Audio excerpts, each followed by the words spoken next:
Alright everyone, welcome to another product demonstration. Today we're checking out the Ryobi gutter blower attachment for the Ryobi expanded system. This is model RYGUT. Stick around as I go through the unboxing, the setup, and the demonstration. And I do recommend you watch the video entirely as I found a couple of real world issues as well as a couple of solutions for any of those issues that we encountered. So let's go ahead and get started. And as far as the unboxing goes, as you can see, it's a rather large and awkward shaped box. So I think the best way to get this open is from the bottom. So let's go ahead and throw it on the workbench.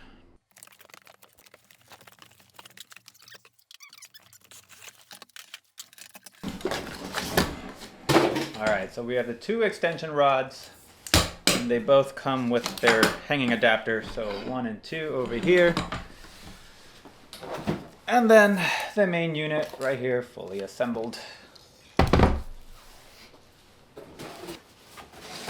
And then hidden in the bottom of the box, you have your standard product registration and the instruction manual. Now, as far as setting up the unit, it's pretty straightforward. So we have the main power unit, which you can just pop into your power head. So we'll remove the end cap and attach it to the power head here in a second. Now, if you have taller gutters, so in my example, I have 8-foot gutters. I tried it out, so with just the base unit, I reach it perfectly. Each extension rod here adds 36 inches, so if I actually put one of these onto the main unit, it makes it really awkward to hold because the main power head is too low to hold comfortably. So you kind of have to play with it, see how tall your gutters are. So for my personal preference, the 8-foot gutters work perfectly with just this, without the rods, but you do get 2 of these for a total of 72 inches of extension space.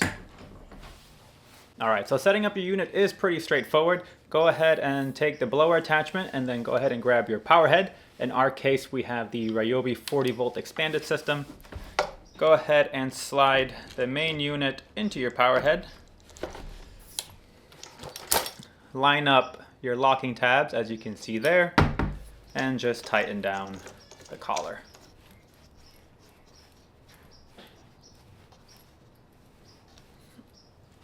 Go ahead and install your battery and you are good to go. So let's go ahead and take it outside.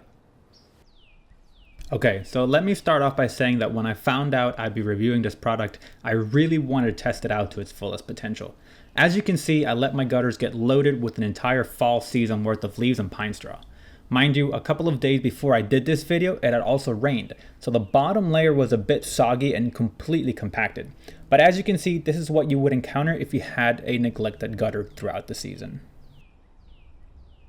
Now, using the gutter blower is pretty straightforward. Just get the blower on the gutter, pull the trigger, and work from the right to the left, as this is the direction the blower will blow. As you can see, we are really struggling to move anything. Now I moved further down to the section here that had a little bit more leaves to see if it made any difference, but overall it had no effect as that top layer was just way too intertwined. But as you can see, the biggest issue I'm running into is trying to break apart this month-old compacted mess. The other issue I noticed is that the support beams for the gutters cause piles of leaves and debris to get stuck on them when blowing. So as you can see here, I'm moving from right to left, and right there where the blower kind of jumps over is where I found those little support beams. So it's just kind of building up on those supports.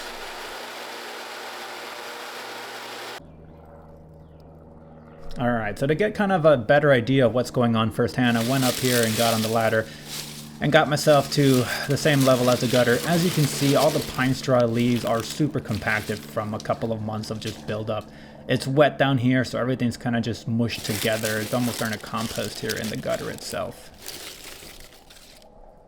So given what I learned from the first go around and what I saw from going up on the ladder, I'm going to go ahead and go up here and just remove this super compacted layer. I mean, like I said, it was just part of a test that I did, and I can confirm that if your gutters are long gone and abused, it's not going to work. I'll just be honest. You need to go up here and clean your gutters out the first time around, or at least get them to the point where everything is just not caked on in here. It's just, the issue is that there's just too compacted for the blower to do anything.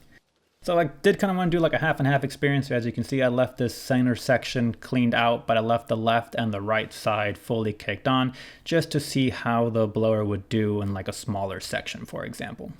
Now that I removed that caked on section in the middle, let me go ahead and grab the blower and give it a test run to see what it does. We'll give it a go once again from right to left, and as you can see, it is blowing significantly better.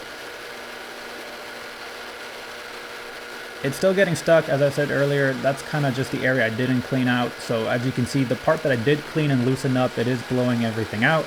However, the stuff that's still compacted, it can't get the wind underneath the debris to get everything out. Alright, and to see if the unit worked any better on a clean gutter, or a cleaner gutter, I guess I could say, I moved over to the other side where I had just removed some old gutter guards. Not a lot in here, as you can see, but I just want to see what happens.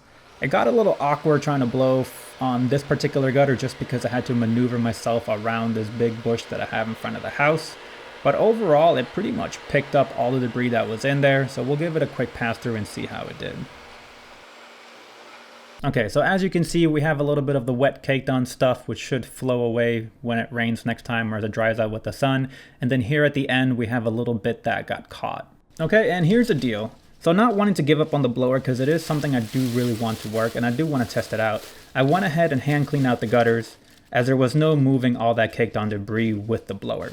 So once I cleaned them out, I went ahead and grabbed a bunch of dried crisp leaves to test the blower again, as it's kind of more so what you would encounter if you had a well-maintained gutter. Now I will say this go around with the leaves set up like this, the unit did significantly better. What you can see in the video is that a lot of the material was flowing up the gutter off camera to the left end, kind of just off where you can't really see because the video doesn't fit. Now, but once again, as you can see, the support beams on the gutter do cause the leaves to get stuck on them, and that right there is still one of my biggest issues with the blower. Now, after doing all these tests and struggling with the unit, I did reach out to Ryobi, and we concluded that my Powerhead that I was using was a bit dated. The one I was using was from 2018. Ryobi was kind enough to send out a new 40-volt brushless carbon fiber Powerhead, and yeah, it's a nice step up in power. So here I am again, getting more leaves, filling up the gutters again, and giving it another test with a fresh Powerhead and battery.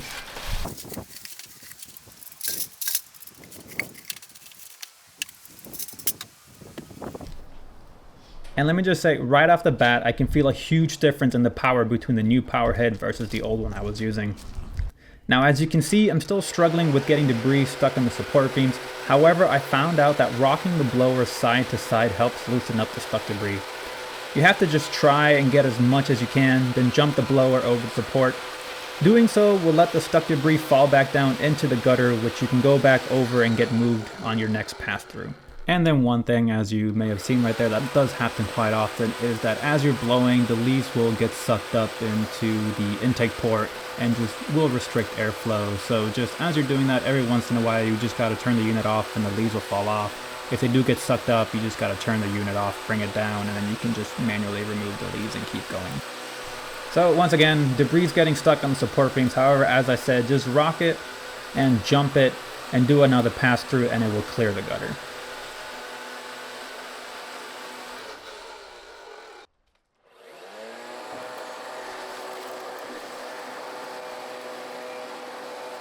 And to give you guys a better view of what's going on once you reach the end of the gutter, I went ahead and placed my camera here at a good angle. And as you can see, once you hit the end of the gutter, it just sends everything flying out the end. So, like I said, a lot of it you can't see happening. I'm hoping that this angle kind of shows how all the leaves and debris just push down on the bottom and it just kind of slides across. And then once again, like I said, once you get to the end, it just will blow everything out for you. So looking into the gutter, as you can see, it did pretty well at cleaning it out. I believe it did rain because it's been a couple of weeks since I did this original video after the follow-up from Ryobi. So it did clean up everything. Once again, the support beams are just my struggle point. I'll try to figure something out and see what I can do about that, or just, do a few more pass-throughs to help loosen everything out. Now, one thing though is, your gutters might be clean, but everything in those gutters need to go somewhere. So as you can see, everything just ends up here on the ground. So you will be needing to grab your blower to finish the job. So there you have it. That concludes our demonstration, review, and overview of the Ryobi blower. As I said, as long as you treat it like a maintenance item, you'll be doing great. As always, make sure you like and subscribe, and we'll see you around for the next one.